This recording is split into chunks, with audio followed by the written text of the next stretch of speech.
ரொம்ப பிளைண்டா இந்த நார்மலா நான் ரொம்ப ஆடியோ போனதில்லை. என்ன பேசுறதுன்னு ஐடியா இல்லை. அப்படியே ரேண்டமா பேசுறதா தப்பா இருந்தா மனுஷங்க. ஃபர்ஸ்ட் இந்த ஆடியோ லான்ச் வந்து முக்கிய காரணம்னா சார் வந்து இந்த வெற்றி சார் வந்து ஒரு 6 மாசத்துக்கு முன்னாடி சொல்லிட்டாரு, நீங்க வந்து என் சம்பந்தமா எதுவும் வர வேண்டாம், பட் ஒரே ஒரு படம் இருக்கு, அந்த படத்தோட ஆடியோ லான்ச் போட்டு கண்டிப்பா வரணும்னு சொல்லி. மாஸ்க் எனக்கு அந்த மாஸ்கோட ஐடியா அப்போ பேசும்போது சொன்னாரு, இந்த படத்துல இருக்கிற ஐடியாலாம் அப்படியே பேக் டு பேக் கவினும் சொல்லியிருக்காங்க. அந்த கதையை கேட்கும்போது ரொம்ப குதர்க்கமாவே இருக்கு. இது அவருக்கும் இதுக்கு என்ன சம்பந்தம் இருக்குன்றதே தெரியல. சார் நீங்க எப்படி இந்த படம், அதனாலதான் உங்களை கூப்பிட்டாங்க சொன்னாரு. அதோட இந்த மாதிரிலாம் ரொம்ப விபரீதமா யோசிச்சது யாரு அப்படின்னா விக்ரன் சொல்லிட்டு ஒரு டைரக்டர். அப்பதான் சொன்னா, கவின் தான் சொன்னான், ஆனா ஆளே கொஞ்சம் ஒரு மாதிரி தானே இருக்காங்க அப்படின்னு சொல்லி. இதை யோசிச்சதோட மூஞ்ச பார்க்கணும்னு எனக்கு ரொம்ப நாள் ஆசை. அதுக்கப்புறம் ஒரு நாள் வெற்றி சார் ஆபீஸ் போகும்போது தான் பார்த்தேன். இவன் வந்தா பார்த்தா எல்லாமே மேட்ச் ஆகுது, எல்லா கடைக்கும் டோட்டலா பார்த்து நான் சொல்லி இதை அப்படியே எடுக்க முடியாது சார், எப்படி சார்னா இல்ல சிலதெல்லாம் கொஞ்சம் கம்மி பண்ணி தான் இருக்கணும், இவன் சொல்றதே இவ்வளவு இருக்கு, இவன் நிறைய சொன்னா அதெல்லாம் கண்ட்ரோல் பண்ணி கொஞ்சம் கட் பண்ணி தான் எடுக்கணும் அப்படின்னா விக்ரமன் விக்ரமன் இந்த மாதிரி பயங்கரமா யோசிச்சது ஒரு பெரிய விஷயம். அதை சொல்லி இவ்வளவு பெரிய டைரக்டர் ஏமாத்துறது அதோட பெரிய அதுதான் நான் எதிர்பார்க்கல. பட் ஆனா அது அப்படி இப்படி இப்போ கொஞ்சம் நடுவில் எல்லாருக்குமான படமா மாத்திருப்பாருன்னு நினைக்கிறேன்ல. உனக்கு அது ஒரு கஷ்டம் இருக்குல்ல. ஓகே. அப்புறம் நிறைய இந்த படத்தை பத்தி நானும் கவினும் டிஸ்கஸ் பண்ணுவோம். அப்பப்ப சொல்லுவான் படத்தை பத்தி.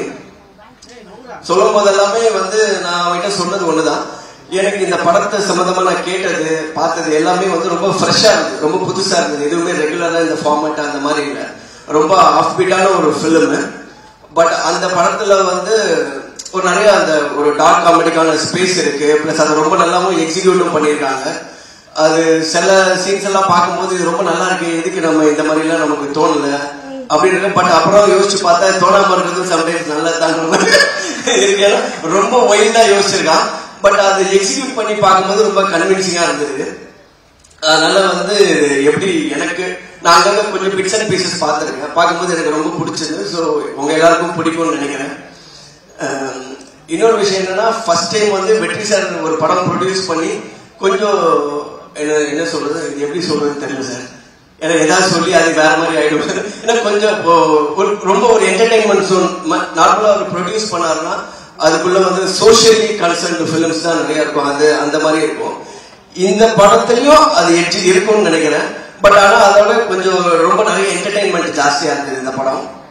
அதனால அதை கூப்பிட்டுட்டு இதை பத்தி என்ன நினைக்கிறீங்க அப்படின்னு சொல்லி கேட்பாரு. எனக்கு இது எல்லாமே கரெக்டா இருக்கு சார், பட் இந்த கவினோட ஹீரோ கேரக்டரைசேஷன் கூட ரொம்ப கிரேவா இருக்கிற மாதிரி இருந்தது. அதெல்லாம் இவர் தான் அந்த கருப்பெல்லாம் கொஞ்சம் சரி பண்ணிருக்காரு நினைக்கிறேன். அந்த கிரே எல்லாம் ஆக்சுவலா அவன் பேச்சை கேட்டிருந்தா டோட்டலாவே வந்து விக்ரன் வந்து கவினை எப்படின்னா கவினோட ஹேட்டரா இருந்து படம் ஒரு கதை படம் எப்படி பண்ண முடியுமோ அந்த மாதிரி இருந்தது. டேய் இவன் யாரும் நல்லா விசாரிச்சுக்கோ, முன்னாடி யாராவது வேண்டாதவன் யாராவது இருக்கான்னு சொல்லி. அதுக்கப்புறம் நான் அதே கதையை 3rd டைம் கேட்கும் போது சார் வந்து அந்த இதெல்லாம் கட் பண்ணி பக்காவா பண்ணிட்டாரு. ஸோ என்னன்னா அவங்க ஏதோ ஒரு இன்டர்வியூல பார்த்தேன், ஆண்ட்ரியா மேடம் சொல்லியிருந்தாங்க எல்லாருக்குள்ளேயுமே ஒரு பிளாக் இருக்கும், எல்லாருமே கட்டவங்க தானே அவங்க சொன்னதா சொன்னாங்க. அவன் எல்லாம் டெய்லி ஏஞ்சி கண்ணாடி நிறைய பார்ப்பான் போல இருக்கு. ஆக்சுவலி எல்லா கேரக்டரும் அப்படி. பட் என்னன்னா அதோட அந்த படத்துல இருக்க புதுசும் அதுதான் அதுல வந்து எனக்கு பிடிச்சதும் அதான். ஏன்னா நம்ம ஒரு படம்னா இவன் நல்லவன் கெட்டவன் இல்லாம அவன் எல்லாருக்கும் ஒரு பாரபட்சம் பார்க்காம எல்லாருக்கும் கொஞ்சம் வச்சிருக்கான் அந்த மாதிரி. ஸோ இது வந்து ஒரு நியூ எக்ஸ்பீரியன்ஸா இருக்கு இந்த படம்.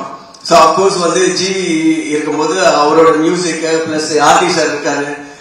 இப்ப இந்த படத்தோட நான் ட்ரெய்லர் பார்க்கும்போது வந்து எனக்கு தெரிஞ்சு கவின் நடிச்சு வந்த படங்கள்ல இப்போ ரீசெண்டா டெக்னிக்கலி ரொம்ப சவுண்டா இருக்கிற பிலிம் வந்து இந்த படம் தான் என்னால ஃபீல் பண்ண முடிஞ்சது. அப்புறம் கவினோட லுக் அண்ட் எவ்ரிதிங்கும் ரொம்ப சாலிடா இருக்கு. இன்னொரு விஷயம் கவின் பத்தி சொல்லணும்னா, ஒரு படம் வந்து ரொம்ப கமர்ஷியலா இது ஓடுமா ஓடாதான்றதை தாண்டி இதுல புதுசா என்ன இருக்கு, நம்ம என்ன பண்ண முடியும், கொஞ்சம் எக்ஸ்பெரிமெண்டலா இருந்தாலுமே அதை தைரியமா நம்பி உள்ள போறது, அடி வாங்கினாலும் வாங்குறது, சட்ட முதுகுல எனக்கு பவுத்து பார்த்தா நிறைய காயம் இருக்கும்னு நினைக்கிறேன். அந்த வரைக்கும் மறந்து போட்டு நமக்கு அப்படியே கையாறிட அந்த மாதிரி. பட் ஆனா என்னன்னா இது இன்னைக்கு கொஞ்சம் ஒரு மேல கீழே போயிட்டு வந்தாலும் நான் என்ன நினைக்கிறேன், கொஞ்சம் லாங் ஸ்டாண்டிங்கா பார்க்கும்போது இந்த எக்ஸ்பீரியன்ஸ் எல்லாம் போக மேபி ஆஃப்டர் ஒரு 5-10 இயர்ஸ் வந்து ரொம்ப ஒரு சாலிடான பொசிஷன் வந்து சினிமால இருக்கும்னு நினைக்கிறேன். ஏன்னா ஃபிலிம் பை ஃபிலிம் வந்து அவனோட ஆக்டிங்கா இருக்கட்டும் பிளஸ் அந்த ஒரு ஒரு கதைக்குள்ள இருக்கிற ஒரு கிராஃப்டுக்குள்ள இருக்கிற மெச்சூரிட்டி வந்து கொஞ்சம் கொஞ்சமா டெவலப் ஆகிட்டே இருக்கு. மேபி இன்னைக்கு எப்படி வேணா டிசிஷன்ஸ் போன படங்கள் மாதிரி எல்லாம் மாறலாம். பட் ஆன லாங் ரன் வந்து ரொம்ப long way to go Kavin. All the best. And Andrea ma'ams of course வந்து ரொம்ப எல்லாமே சேலஞ்சிங் கேரக்டர் எடுத்து படம் இதுலயும் பயங்கரமான சேலஞ்ச் கொடுத்துருக்காங்கன்னு நினைக்கிறேன். All the best to you and sir Damu sir, Kathiresan sir, எல்லாருக்கும் நன்றி. ரெட்டினோட போர்ஷன் மட்டும் நான் ஒரு 2-3 சீன் பார்த்தேன். ரொம்ப நல்லா இருந்தது ரெட்டின். ஆக்சுவலா நீங்க வந்து நடிக்கும் போது சில படத்துல கொஞ்சம் நீங்களாவே தான் பண்ணுவீங்கல்ல கிரியேட்டிவா, அது மாதிரி பண்ணி அப்பப்போ வந்து சம்டைம்ஸ் வந்து கேட்போ ஏன் இப்படி பண்றீங்கன்னா இல்ல எனக்கு அந்த டைம்ல அந்த மாதிரி இருக்கும். பட் இந்த படத்துல பார்க்கும்போது ரொம்ப கண்ட்ரோல்டா ரொம்ப கண்ட்ரோல் பண்ணி ரொம்ப நல்லா நடிக்க வச்சிருந்தாங்க. அந்த சீனை வந்து நான் எத்தனை வாட்டி பார்க்கும்போது எனக்கு அதே மாதிரி சிரிப்பு வந்துட்டே இருக்கு. அதனால இதுக்கு அவனுக்கு இந்த படம் வச்சு இன்னும் ஒரு 3-4 படம் வந்துடும். அதோட அந்த 2-3 பேர் போட்டு தெரிஞ்சு திருப்பி இன்னொரு படம் அப்படி அப்படியே போயிட்டு இருக்கு. Anyway all the best. ஒரு டீமா வந்து இந்த படம் வந்து பெரிய சக்சஸ்ஃபுல்லா வரும் அப்படின்னு சொல்லி எனக்கு தோணுது. So all the best team. Thank you thank you so much. Thank you sir. Vijay Sethupathi sir வணக்கம் சார். Thank you sir. ஒரு few questions உங்களுக்கு. அர்ச்சனா நல்லா இருக்கீங்களா? நீங்களும் இந்த படத்தில் நடிச்சிருக்கீங்கன்னு கேள்விப்பட்டேன். நீங்க வழக்கம் போல ரொம்ப நல்லா நடிச்சிருக்கு. நான் கவின் கிட்ட கேட்டேன். ஏன்னா நான் டாக்டர்ல இவங்களோட ஒர்க் பண்ணும்போது நான் எதுவுமே சொல்லாம சீன் பேப்பர் மட்டும் கொடுத்துட்டு நான் வந்து சைலண்டா இருந்தது. இவங்க கிட்ட மட்டும் மீது எல்லாருக்கிட்டையும் போய் இப்படி பண்ணுங்க ஏதாவது நிறைய இன்ஃபர்மேஷன் கொடுப்பேன். இவங்களுக்கு தான் எதுவும் சொல்ல மாட்டேன். ஸோ அவ்வளோ சீசனா நடிக்கிறாங்க. எனக்கு நல்லா இன்னும் நீங்க நிறைய படம் பண்ணணும். நல்லா உங்களை சினிமால நிறைய யூஸ் பண்ணணும். Thank you sir. Thank you so much. But இல்ல சார் இப்போ கொஞ்சம் அதிகமாவே கேட்பேன். ஹாப்பி ஆயிட்டேன். அந்த வகையில சார் மாஸ்க் படத்தோட பேரு. இப்போ உங்க கையில ஒரு மாஸ்க் இருக்கு சார். இந்த மாஸ்க் போட்ட உடனே இந்த நபராக இருக்கிறதுல அட்வான்டேஜஸ் என்ன டிஸ்அட்வான்டேஜ் என்ன அப்படின்னு ஒன்று சொல்ல போறீங்க சார். முதல்ல ஜிவி சார் முடிஞ்ச வரைக்கும் சொல்றேன் சார். என்ன சார் ஒரு அட்வான்டேஜ் ஒரு டிஸ்அட்வான்டேஜ் தானே? ரெண்டுல நீங்க ஒண்ணு கேட்டா அவரு ஒண்ணு பேசிட்டு போயிடுவாரு. அது என்ன செட் ஆயிடுச்சு. ஜிவி சாரோட மாஸ்க் போட்டுட்டீங்க சார். Advantage disadvantage. ஜிவி சாரோட அட்வான்டேஜ் என்னன்னா வேலை எப்பவுமே இருந்துகிட்டே இருக்கும். பட் டிஸ்அட்வான்டேஜ் எல்லாத்துக்கும் அதை டெலிவர் பண்றீங்க. அது ஹீரோவாகவும் சரி மியூசிக்காவும் சரி. இப்ப நம்ம வந்து ஒரு வருஷத்துக்கு ஒரு 2 படம் நடிக்கிறோம், 2 படம் மியூசிக் போடுறோம்னா பண்ணலாம். அவர் பண்ற நம்பர் ஆஃப் பிலிம்ஸ் இருக்குல்ல. ஆனா ஆக்டராவும் சரி மியூசிக் டைரக்டராவும் சரி அதுக்கு வந்து ஒரு ஆவரேஜா டெலிவர் பண்றதே ரொம்ப கஷ்டம். அதுதான் வந்து அதுக்கான ஒரு எஃபர்ட் இல்லாம அந்த இடம் அது பண்ணவே முடியாது. நான் நிறைய பேர் பார்க்க கேட்டு அவர் எப்படி இவ்வளவு படம் நடிக்கிறாரு, இவ்வளவு படம் மியூசிக் பண்றாரு. நீங்க பாத்தீங்க எல்லா படம் இப்ப நான் ரீசெண்டா அமரன் எல்லாம் பார்த்து ரொம்ப எக்ஸ்ட்ராடனரியா இருந்தது. ஸோ அப்ப ராஜ்குமார் கிட்டையும் கேட்டேன் எப்படி இவ்வளவு ஒர்க் பண்ணிட்டு. ஸோ அந்த டெலிவரி கொடுக்கறதோட எஃபர்ட் இருக்குல்ல அது ரொம்ப கஷ்டம். அவ்வளவு வேலை பார்க்கறது அதோட disadvantage. Super sir. Okay sir. இது வந்து நீங்க அவர் பெர்செப்ஷன்ல சொல்றீங்க. நீங்க மாறிட்டீங்க ஜிவி சார் அந்த மாதிரி கேக்குறேன் நானே. அடுத்து வெற்றிமாறன் சார் அவர் இருக்கிற பேரை கெடுக்கணும். சரி சார் அப்ப இப்படி போயிடலாம் சார். வெற்றிமாறன் சாரா நீங்க மாறிடுறீங்க. சரி சார். வெற்றிமாறன் சாரா இருக்கிறது அட்வான்டேஜ் என்ன டிஸ்அட்வான்டேஜ் என்ன? வெற்றிமாறன் சாரா இருக்கிறது ஒண்ணு நான் பாத்துருக்கேன் அவர்கிட்ட. அவர் பேசுற கண்டென்ட்டை பார்த்து 2 பேர் சிரிச்சு பேசிட்டே இருப்போம். 5 நிமிஷத்துக்கு அப்புறம் தான் எனக்கு தெரியும் அவர் ஏதோ சோகத்தை சொல்லிட்டு இருக்காரு. என்னன்னா இப்படி ஒரு கேரக்டர் நான் மீட் பண்ணதே இல்லை. அவர் வந்து சந்தோஷமா பேச 2 பேருக்கு நேற்று கூட அப்படியே சார் இப்ப நீங்க சொல்றது ஏதோ கொஞ்சம் கஷ்டம் மாதிரி தெரியுது சார். ஆமாண்ணே சார் அப்படிதான் போயிட்டு இருக்கு நம்ம லைஃப். அடப்பாவி இதுக்கே எப்படி இருக்கா அந்த மாதிரி. சோ எனக்கு வந்து அவர் ஆச்சரியம். ஃபர்ஸ்ட்ல இருந்து நான் பார்க்கும்போது வெளியில பாக்குறது சீரியஸா இருக்க மாதிரி தெரியுது. நானும் அப்படிதான் நினைச்சேன். உள்ள போனா அவர் ரொம்ப சீரியஸான பிரச்சனைகளை ரொம்ப ஜாலியா தான் பேசிட்டு இருப்பாரு. எப்பவுமே சீரியஸா பேச வச்சு ரொம்ப பேசுறதே கம்மி தான். படம் தான் ரொம்ப டெல்லியா இருக்கும். அதை பார்த்து டிசைட் பண்றோம். பட் ஆல் அவர் அப்படியே டோட்டலா வேற.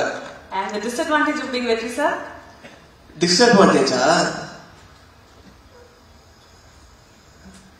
அவர் மாதிரி என்ன டிஸ்அட்வான்டேஜ் இருக்கு தெரியலையே. இது பதில் சொல்லாம இருக்கிறது தான் correct. Okay sir. Vijay Sethupathi sir.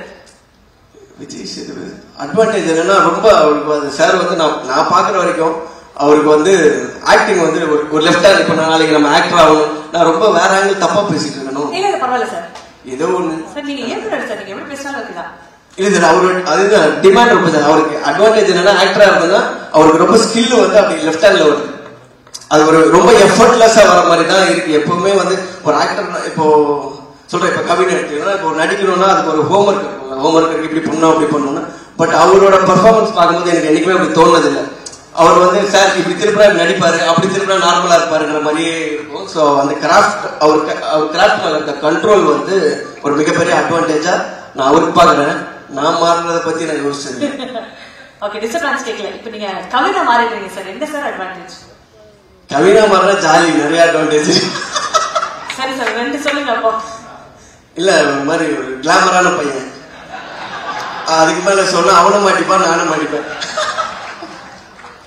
Okay sir, அது அட்வான்டேஜ். ஆண்ட்ரியா மேம் மாறலாம். ஆண்ட்ரியா மேம் தான் வந்து அட்வான்டேஜ் வந்து அவங்க பாட்டு, எனக்கு அவங்க பாடுறது ரொம்ப பிடிக்கும். சோ எதுவா இருந்தாலும் அப்படி இப்படி முன்ன பின்ன ஏதாவது எங்கேயாவது ஒரு சண்டை வர மாதிரி இருக்கு, பாடினா கூட நார்மலா. And disadvantage sir? டிஸ்அட்வான்டேஜ் இது இருக்கிற மாதிரி தெரியலையே. இல்ல ஜென்யூனா தெரியல. Okay, last and final sir. விக்ரம்னா? ஆமா சார். மேடம் ஃபுல்லாவே டிஸ்அட்வான்டேஜ் தான். நான் விக்ரம்னு சொல்லி உள்ள போனால டேய் கால பின்னாடி விடணும். ஏன்னா அவன் இந்த ஆக்சுவல் ஒரிஜினல் கதையில அவன் யோசிச்சிருந்த சீக்வன்ஸ் எல்லாம் எனக்கு வந்து சொல்லியிருக்காங்க. நான் அதெல்லாம் கேட்டேன். இதை கேட்டு தர்மடி வாங்க போறது கவினா, வெற்றி சாரா, இவன் கன்ஃபார்மா அவன் ஓடிடுவான். ஃபர்ஸ்ட் அவன் அடிக்க வரும்போது கிரௌடோட கிரௌடா மெர்ச் ஆயிடுவான். அதுக்கான எல்லா பாடி லாங்குவேஜ் இருக்கு. அதை யோசிச்சல, அது உஷா வெற்றி சார் வந்து அதை எல்லாத்தையும் கரெக்ட் பண்ணி இது பண்ணாரு. தம்பி இதெல்லாம் எடுத்தா யாருமே இருக்க முடியாது சொல்லி சிலது கண்ட்ரோல் பண்ணிருக்காரு.